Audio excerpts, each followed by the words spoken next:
What I'm going to show you today is how to edit the underlying time card records. So what we're looking at now is the in-out board for today.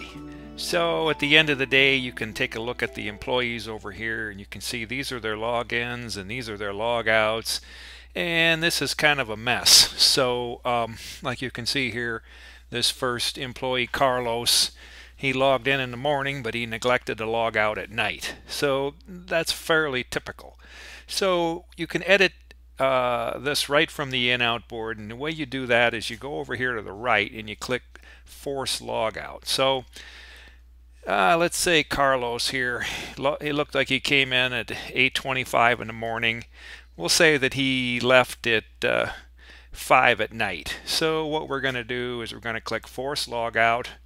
Here's his login now, and we're going to set his logout now at 5 p.m. and we're going to click Force. Okay, now you can see that he's logged in the morning and logged out at night.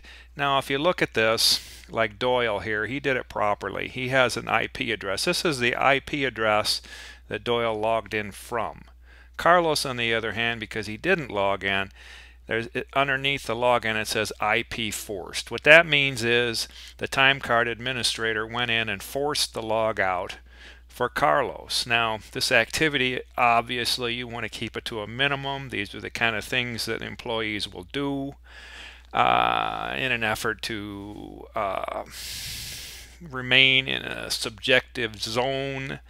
So, you know, as a time card administrator, you want to get it to where they take control of the situation and start to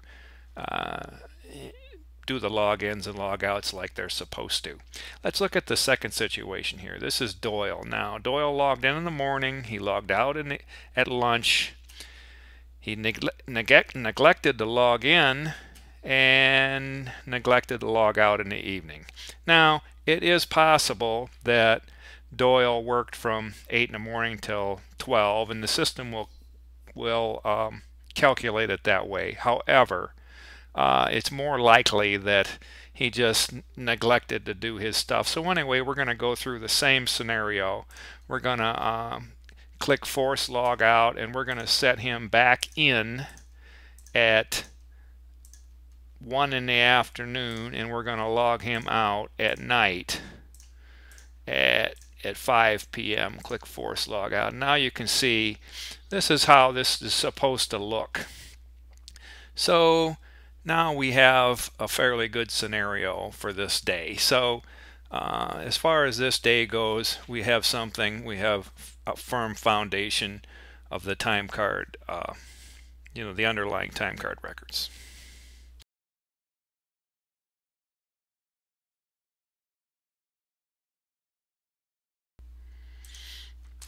Now what we're going to do is we're going to examine the Timecard Log before running payroll. This is a good idea. What you want to do is look at the underlying logins and logouts and make sure that that's correct before you run payroll and make adjustments such as sick time and these kind of things. You want to make sure this is the foundation under the house. You want to make sure that these logins and logouts are correct. So what you do is you go up here to the main menu, you select Timecard Log, and you get this screen. Here you set the starting date of the pay period here, you put the ending date of the pay period here, and you set this to all for all your employees, and you click Create Log. So this is the activity for the pay period. Now you want to examine this to make sure this is correct. Now all this looks pretty good just glancing down here. You'll get good at this if you're the time card administrator. But when we get down here to Pancho, we can see there's a few problems. On Monday he forgot to log in. He logged out at 6:55. So to fix that, we click this blue ball here and we'll set him at 9 a.m. So now coming back down here, we can see that that record is fixed. So we have another problem here. On Wednesday he did the same thing, and then he's got this on Thursday he forgot to log out. So we're going to fix his log in the morning. We're going to set this to 9 a.m. and fix that, and then we're going to come here and we're going to log him out 5 o'clock. Now obviously you want to minimize this activity with your employees, and you will.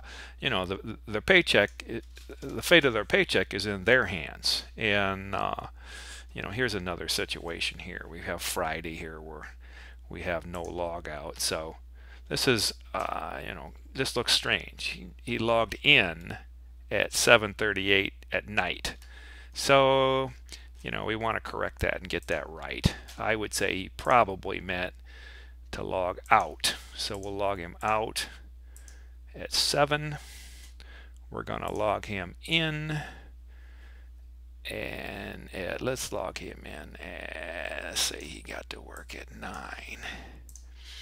So now, just glancing down this, we know we've got a good underlying pay records to go forward. So the next step in the next video will be to run the payroll report, and then that's all there is to it.